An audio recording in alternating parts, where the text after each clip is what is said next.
The MLB offseason is officially in full swing, and the Juan Soto sweepstakes are heating up. The Philadelphia Phillies remain in the mix as far as the top teams being mentioned with the current Yankees superstar, and we know the desires of this team to get over the World Series hump. So Luke Arcaini and myself are going to break down in this episode the latest news regarding Soto's status, how it pertains to this Phillies team, and overall what expectations for this offseason should be. So I'm going to jump right into things with a couple quotes that we do have. For starters, from Bob Nightingale saying, quote, the Philadelphia Phillies are expected to strongly pursue Juan Soto to team up with the Boris Clyde's Bryce Harper. So, Luke, we got a little more to dive in than just this, but immediate vibes right here. We've touched on him before, but now that the season is fully in the past and the offseason is here, what's your vibe check on Juan Soto?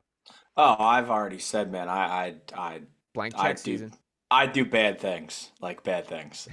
I've started like putting together a list of the worst things I would do Oh, to get Juan Soto in Philly, and it's a long list. I'll tell you that. But yeah, no, I mean they're gonna be in the mix. There's gonna be a lot of teams with them in the mix, but they are here. They are in this thing. It's pretty obvious. There's this big article today from Bob Nightingale, obviously just sort of talking about like the Phillies' plans, and one of the big quotes that stood out to me. Well, I've learned to take everything that he says with a grain of salt. It said the Phillies can't believe they don't have a ring in the Bryce Harper era, and after knocking on the door the past few years, they are willing to make a huge move to change their fate. And I'd have to assume that huge move would hopefully be Juan Soto. I think yeah. that is their top goal. I think Dombrowski's shown over the past years that he doesn't like to show his cards. He hasn't committed to talking anything about Juan Soto yet. He hasn't mentioned the name. He hasn't mentioned the situation in any press conference, interview, anything. But I'd be utterly shocked if he wasn't in this mix. He knows that this guy can change your franchise. I mean, there's already one franchise-altering player on this team. Why not make it two? Yeah. I think we know the sort of salary cap thing in baseball. It's not really real. You have to really go over those few taxes, but it seems like if they want to win, they're willing to do it. So if you have any chance of getting Juan Soto, you have to go after it. Yeah, absolutely there, and the stats do speak for themselves. And I will say, I kind of entered this offseason with the mindset that I thought it was a foregone conclusion that this man will be in pinstripes next year once again.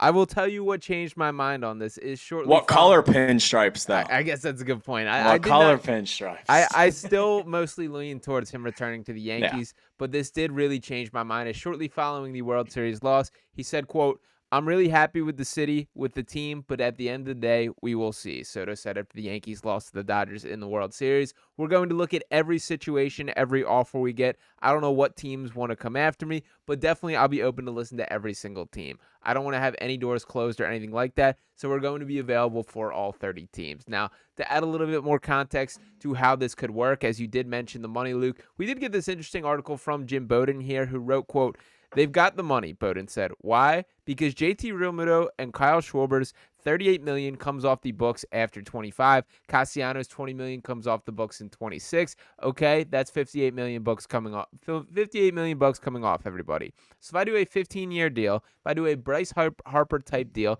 that today would probably be 15 years, $600 million, okay, I can do it. I can show my owner that I'm not increasing payroll. I'm just going to have to backload the first couple years a little bit. I'm going to have to show them the pathway on that balance sheet. I'm going to show them how it absolutely fits. And he continues on to say, not only do the Phillies have the money, said Bowden, but Phillies president of basketball operations, Dave Dombrowski, wants to go star hunting. Quote, let me tell you about Dave Dombrowski. How does he build teams? Only with stars. If he played fantasy, all his teams would be stars and scrubs, all of them, because that's what he does. He only is obsessed with the stars, and he gets owners to pay the money. In Detroit, here's Justin Verlander. In Boston, here's Chris Sale. That's what he does.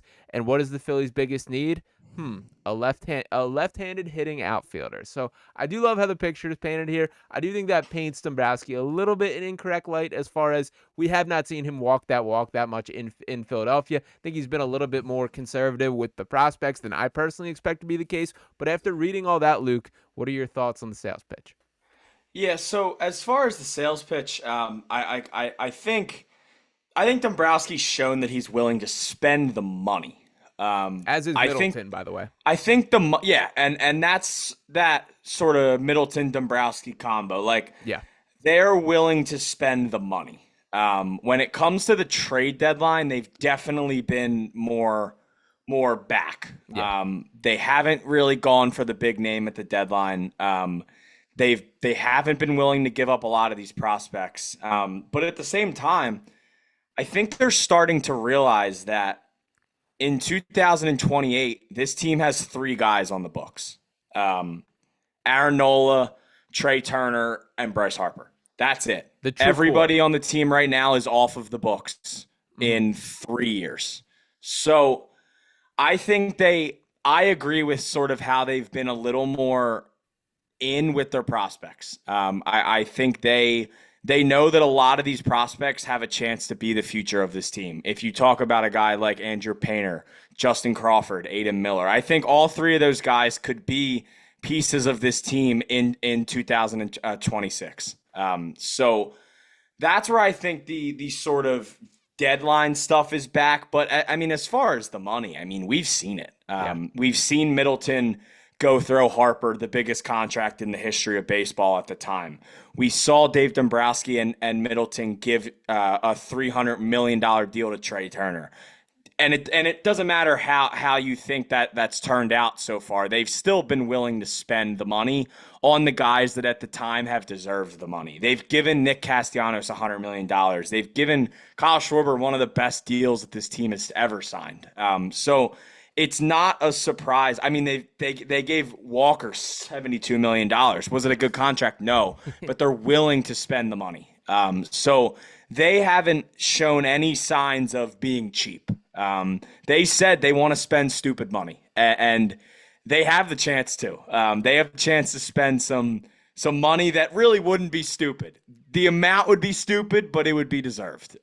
So I mean, I saw today I think it was a 12-year, $615 million projection for Soto. I'm in, man. I'm in. Like, do it, man. Freaking do it. Yeah, and beyond just kind of like the books and the numbers and all this, like one of the important factors I think should be mentioned is Juan Soto will be the youngest player in this core. That at 26 years old, we're talking about this guy.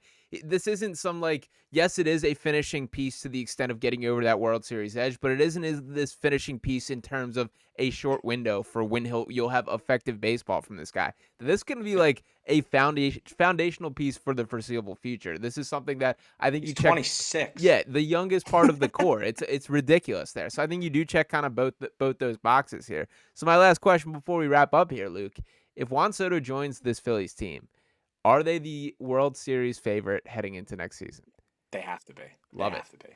Like I mean, like if I don't know exactly what they're at right now for next season. I think so they have the fourth best odds for next year's World Series.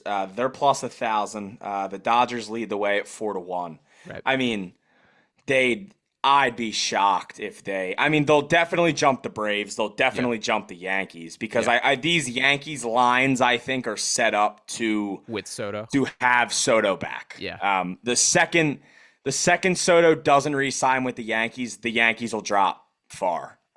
So, I mean, based on odds, I would have to believe they would be. Wow. I mean, if you have a lineup that has Schwarber, Soto, Harper, Castellanos, Turner, like it has to be the favorite. And not saying they'd win, sold, done, but at least futures wise, it would have to be the favorite. Yeah, love it there. And I guess one more question I'll squeeze in for you here. What's the level of confidence? 1 to 10, what do you give me the odds here? Are we feeling more confident the last time we did this? About the same? What's your number? I would say last time we talked, yes. Okay. I think this is going to be something that's going to take a while. He's not going to sign in December. He's not going to sign. I don't think he's going to sign in January. Like I think this could take He wants a while. to be courted, this man. This is a prom queen right here trying to get Yeah, no, he wants to. This dude wants to get his money. This dude wants to get his money. He wants to do the right thing, and he wants to go to the team that he's going to be at. Listen, this is my thing. I think whatever team signs Juan Soto, I think he'll be there for the rest of his career. Um, I the dude's too good to let go. If you can get some 12, $13 million deal for this dude and make him the cornerstone of this franchise, you got to do it. Yeah. Level of confidence, Uh-oh. 5. Okay. That was higher than I was 4, expecting. 5. I'll go 4.5. Wow. All right. Four and a half. If I'm being like, if I'm being realistic, probably a 3. But I'll give my extra boost of really wanting him to like a 4.5. All right, I love it there. I think what I'm most curious to find out, and I think we will in these coming weeks, is like how much is it important to Soto, like factors like knowing Bryce Harper and Trey Turner Yeah. and Schwarber. Like what is truly important to him outside of the money? Because he's going to get the money for whichever these teams put it forward. That he's going to have multiple options, at least in very much the vicinity of each other. So we're going to find out a lot over these next couple weeks, maybe even months to this point. So buckle up for the Juan Soto sweepstakes, but hopefully the Phillies are front and center from start to finish. Let's hear from you guys in the comments, your rating for how likely and how bad you want Juan Soto. So drop those below. Smash that subscribe button if you have not already. Drop a like on this video. Me and Luke will be talking to you next time. Peace.